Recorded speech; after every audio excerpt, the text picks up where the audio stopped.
गेला पुन्हा जन्मा आला नाही, बहु खेचरीचे रान जाता वेडे होय मन, तेथे कोणी जाऊ नका. पंढरीचे भूत मोठी, तुम्ही आम्ही काय म्हणतो भूतच आहे, सगळी आलेली जन्माला सगळी भूतच आहेत. परंतु पंढरीचं भूत मोठं, त्याच्या नादी जो लागला तो पुन्हा जन्माला आला नाही. हा बीज भाजुनी केलेलाही आम्हा जन्म पुन्हा नाही. तुम्ही अनेक प्रकारचे धान्य पेरा, त्या ठिकाणी त्याला कोंब आल्याशिवाय राहत नाही.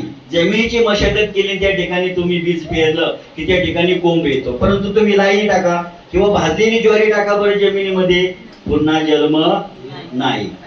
असं भूत येते. ते भूत लागलं का मग काय कोणाला ऐकत नाही. भूत जबर मोठे बाई, जबर मोठे बाई, त्याचा हाणून मोडावा पायी, त्याचा हाणून मोडावा पायी. भूत जबर मोठे बाई, जबर मोठे बाई. नाथबाबांनी सांगितलं. हो, नाथबाबा त्या ठिकाणी एक कुट अभंग पण लिहितात छान. संताले वरल्या दिंडे, संताले वरल्या दिंडे, हाती खुरक्या काकेत मुंडे. संत आले वरल्या दिंडी, हाते खुरक्या काखेत मुंडी. असे नाथबाबा का म्हटले तर कूट अभंग आहे. हो, मुंगी वेली शिंगी झाली तिचे दूध घेते, 17 राजन भरून गेले पेले 12 हाती, आम्ही लटकन बोलू, आम्ही लटकन बोलू. हो, सांज पडी दिन ढील गई रात, सांज गई बाई ढील गई रात. वाघीण आली त्या ठिकाणी. साज म्हणजे काय? साज म्हणजे संध्याकाळ.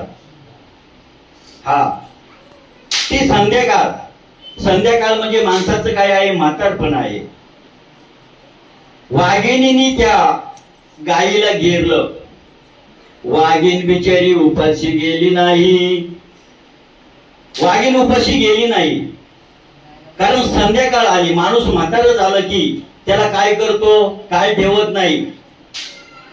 ते जाईल जाईल त्याशी काळोबा खाईल. काळनी कुणाला सोडले का? नाही. अहो, उपजल्या बाळ जन्माला येतं, त्याचं काही कुणाशी घेणं देणं नसतं. त्यांनी पाप पुण्य काही केलेलं नसतं. पण ते काळ आहे, ते यम आहे, त्या यमाला कुणाची करुणा नाही. हो, त्या ठिकाणी सुंदर एक तुकोबारायांनी प्रमाण दिलेलं आहे. उपजले बाळ त्याची वाट पाहे काळ, त्याची वाट पाहे काळ. 9 महिने 9 दिवस 9 त्या ठिकाणी माईने त्या ठिकाणी आपल्या हृदयामध्ये, आपल्या पोटामध्ये त्या ठिकाणी त्या बाळाचं संगोपन केलेलं असतं. आणि जन्माला आल्याच्या नंतर डॉक्टर सांगतात, अहो याच्या हृदयाला थोडं होल आहे. जन्माला आल्यानंतर काळ सुद्धा त्याला ठेवत नाही, कारण तो वाट पाहत असतो. त्यांनी पूर्वजन्मी जे पाप केलेलं असतं ते ह्या जन्मात त्याला फेडायचं असतं. हो, मग ते आहे त्या ठिकाणी. कारण का? ते येऊन लगेच का जातं की त्याचं त्या ठिकाणी शेवटच्या क्षणी सुद्धा त्या काही ठिकाणी होतं की त्यांनी केलेले पापाचा त्या ठिकाणी क्षय होतो, ते जातं. आणि पुन्हा त्याला चांगल्या योनीमध्ये जन्म घेण्यासाठी पुन्हा ते काय करतं? आपल्याला फक्त दिसण्यापुरतं असतं ते. हो, दिसण्यापुरतं असतं. लगेच भगवान परमात्मा घेऊन जातो. कारण त्याचं काय की आले देवाजीच्या मनात तेथे कोणाचे चालेना. तिथं कोणाचं चालत नाही. तुम्ही खूप त्याच्यासाठी जन्माला जसं त्याचा म्हणजे अंकुर वाढायला लागला तसे अनेक प्रकारचं तुम्ही त्या ठिकाणी त्याचं संगोपन केलेलं आहे. पाहिजे त्या दवाखान्यात नेलं, सगळं त्या ठिकाणी तुम्ही व्यवस्थित केलं, पण त्याचं काय त्या ठिकाणी आयुष्य नव्हतं.